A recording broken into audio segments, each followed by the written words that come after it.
Monsieur le préfet de région, monsieur le préfet, monsieur le sous-préfet, mesdames et messieurs les parlementaires, monsieur le président du conseil régional, monsieur le président du conseil général, mon cher Christian, mesdames et messieurs les conseillers généraux, les maires des communes voisines, les élus du pays du Mont-Blanc, mesdames et messieurs les représentants des administrations, des corps constitués civils et militaires, monsieur le président de la FFCAM, mesdames et messieurs les représentants de la maîtrise d'œuvre, des entreprises, mesdames, messieurs.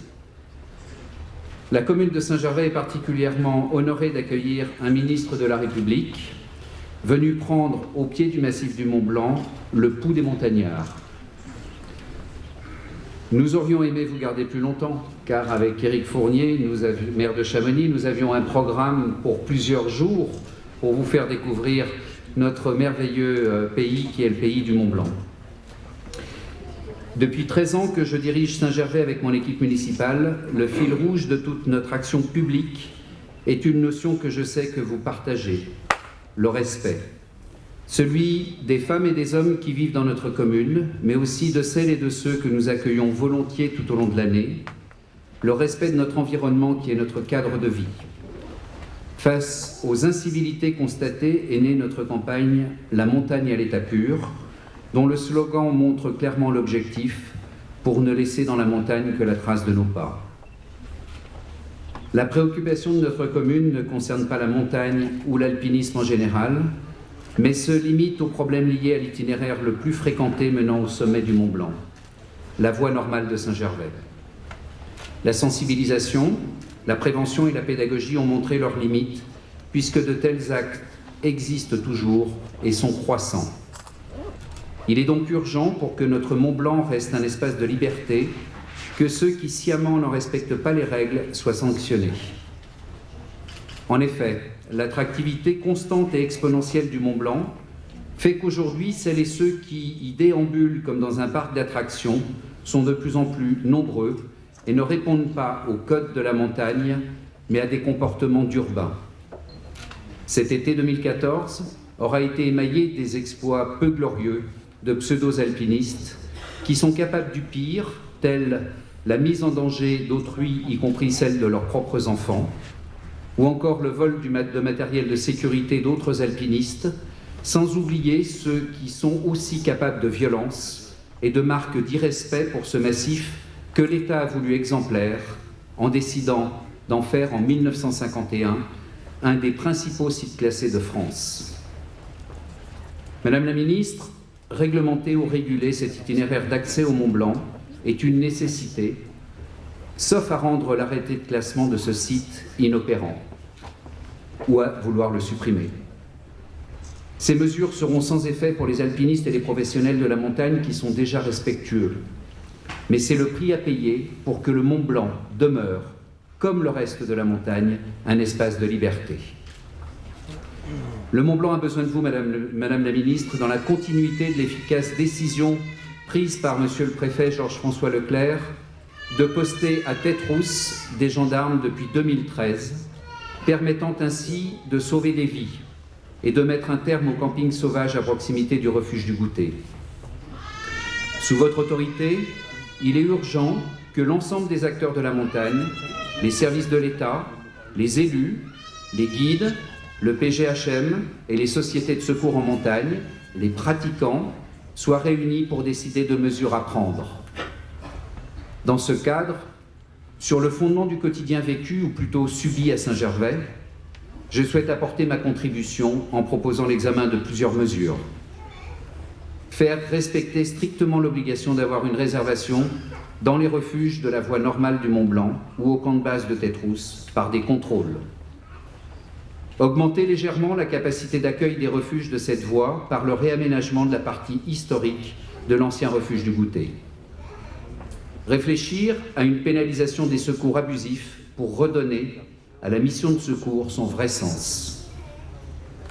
Imaginez un dispositif de validation des capacités sportives des candidats à l'accès au Mont-Blanc, comme cela existe dans beaucoup d'autres sports.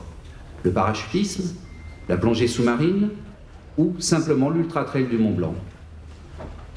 Selon le gardien du refuge du Goûter, 20 à 30% des personnes qui viennent au refuge n'ont rien à y faire. Le site classé du Mont-Blanc, c'est aussi la politique menée par les élus locaux pour que cette nature soit préservée tout en étant un élément de vie.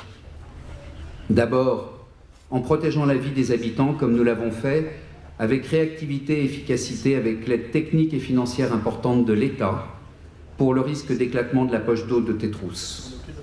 C'est un dossier exemplaire, car c'est la première fois qu'en matière de risque naturel, l'argent public a été dépensé en amont pour protéger des vies et non pas a posteriori pour panser des plaies. Notre commune a besoin que l'État poursuive son aide pour aboutir à une solution pérenne, avec l'accord en particulier du syndicat mixte de l'Arve qui apporte sa contribution. Dans le domaine environnemental, les élus Saint-Gervelin ont pris l'initiative de proposer la démolition de l'ancienne soufflerie du Mont-Lachat et sa renaturation, où on a fait une halte tout à l'heure. Ce dossier a pu aboutir il y a quelques semaines grâce à la collaboration efficace des services de la DREAL et de la DDT, mais surtout grâce au financement de 80% accordé par le Conseil général, qui une fois encore montre qu'il est aux côtés des collectivités locales pour leurs projets environnementaux, sans oublier la collecte de WWF France, présidée par Isabelle Autissier, dans le cadre du Pendathlon qui se déroule à Saint-Gervais depuis 2013.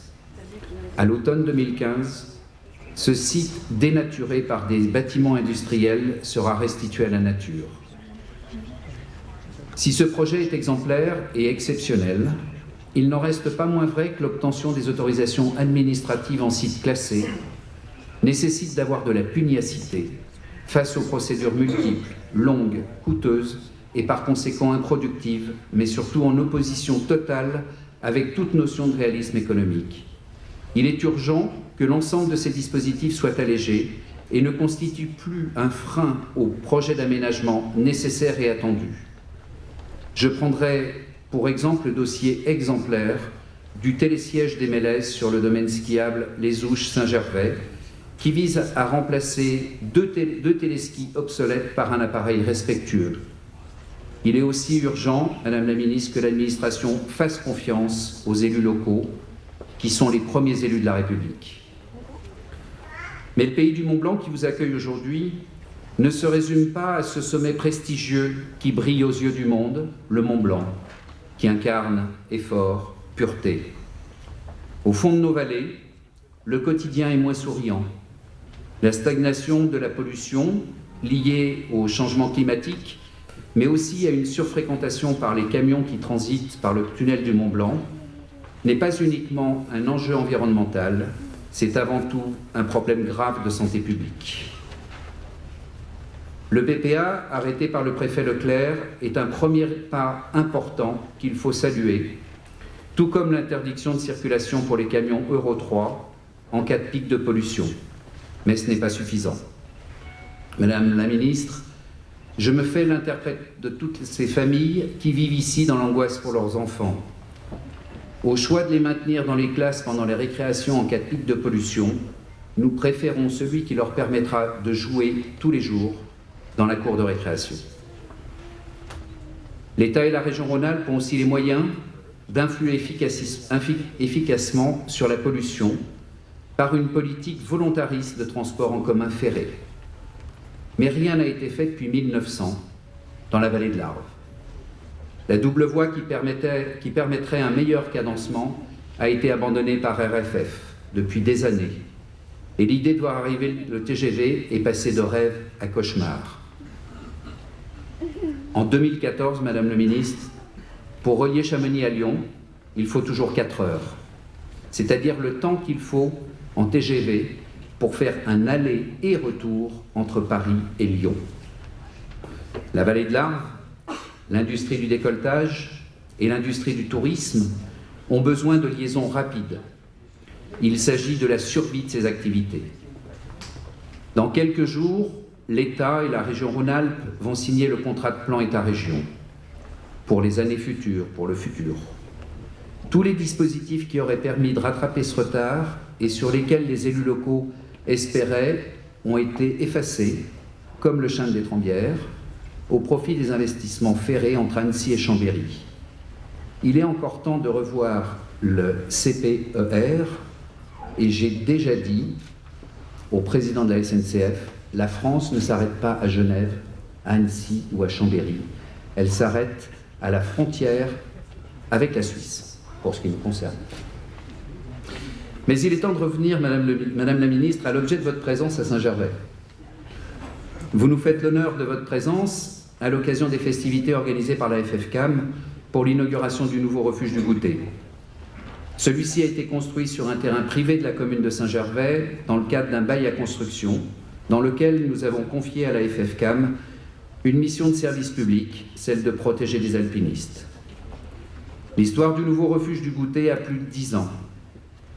Je voudrais saluer tout particulièrement la volonté du préfet de la région Rhône-Alpes, Jean-François Carenco, alors préfet de la Haute-Savoie, qui a compris la nécessité d'adapter ce refuge ancien aux normes d'accueil et d'hygiène pour des alpinistes venant du monde entier. Le projet de ce nouveau refuge a ainsi été le premier maillon décisif de la réflexion sur la surfréquentation de cet accès au Mont Blanc, poursuivi aujourd'hui avec une même volonté par le préfet Leclerc. La montagne forge des liens. Je me souviendrai toute ma vie de l'expérience partagée avec le préfet Carenco, de notre élitreuillage depuis l'extrémité nord de l'ancien refuge du Goûter. Nous n'étions pas fiers. Je me souviendrai longtemps de notre grimpée avant-hier au refuge du Goûter avec le préfet Leclerc. Nous y sommes arrivés grâce à nos guides du PGHM et la fête valait la peine d'être vécue en respectant toute la symbolique de cette soirée d'inauguration méritée et réservée aux alpinistes. Il me reste à remercier la FFCAM pour avoir mené à bien ce projet de nouveau refuge, et en particulier autour du président Elzière, Raymond Courtial et Jean-Pierre Chrastia, ainsi que l'équipe de maîtrise d'œuvre et les entreprises. Sans oublier une pensée pour Patrick Dumas, responsable du service patrimoine bâti de la FFCAM, qui a été victime d'un accident mortel pendant ce chantier. Construire, imaginer, nécessite de la volonté et de la pugnacité, mais cela implique avant tout de rester humble. À 3800 mètres d'altitude, le vrai patron, c'est la montagne, l'homme n'y est qu'un invité. Merci pour votre attention.